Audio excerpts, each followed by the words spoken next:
Hello everyone, welcome to our channel. Telugu రాష్ట్రాల్లో రానున్నటువంటి 4 రోజుల పాటు కురున్నటువంటి వర్షాలు, బంగాళాఖాతంలో ఏర్పడినటువంటి అల్పపీడనం తుఫానుగా మారే అవకాశం. వివరాల్లోకి వెళ్దాం. వాతావరణ పరిస్థితులు ఏంటి, ఏ జిల్లాలో వర్షాలు పడతాయి తెలుసుకునే ముందు మీరు ఇంకా మన ఛానల్ కనుక సబ్స్క్రైబ్ చేయనట్లయితే వెంటనే సబ్స్క్రైబ్ చేయండి. ఇక లేట్ చేయకుండా వివరాల్లోకి కనుక వెళ్ళినట్లయితే తైవాన్ కి దగ్గరలో దక్షిణ బంగాళాఖాతంలో ఏర్పడినటువంటి ఉపరితల ఆవర్తన ద్రోణి బలపడుతుంది.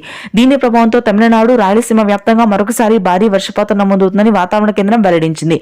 ముఖ్యంగా రాయలసీమలోని చిత్తూరు, తిరుపతి, పీలేరు, పలమనేరు, నంద్యాల, కదిరి, బద్వేల్, రాయచోటి, పులివెందుల, జమ్మలమడుగు, ఇడుపులపాయ ప్రాంతాల్లో అతి భారీ వర్షపాతం నమోదు కానుంది. నెల్లూరు, ప్రకాశం జిల్లాలకి డిసెంబర్ 9, 10, 11 తేదీల్లో మోస్తరు వర్షపాతం నమోదు కాగా, ఇక ఆదుత మధ్యాంధ్ర, ఉత్తరాంధ్ర జిల్లాలో డిసెంబర్ 12వ తారీఖున భారీ వర్షాలు నమోదు కానున్నాయి. శ్రీకాకుళం, విజయనగరం, విశాఖపట్నం ప్రాంతాల్లో డిసెంబర్ 11 రాత్రి నుంచి వర్షాలు మొదలవుతాయి. గుంటూరు, కృష్ణా, కోనసీమ ప్రాంతాలు, ప్రకాశం ఉత్తర ప్రాంతాల్లో డిసెంబర్ 12వ తారీఖున భారీ వర్షపాతం నమోదు కానుంది. ఇక తెలంగాణ వ్యాప్తంగా మోస్తరు నుంచి భారీ వర్షపాతం ఇప్పటికే కురుస్తుంది. భద్రాద్రి, సిరిసిల్ల, కామారెడ్డి, రంగారెడ్డి, వికారాబాద్, యాదాద్రి, జయశంకర్, భూపాల్పల్లి, ఖమ్మం, నల్గొండ ప్రాంతాల్లో భారీ వర్షాలు.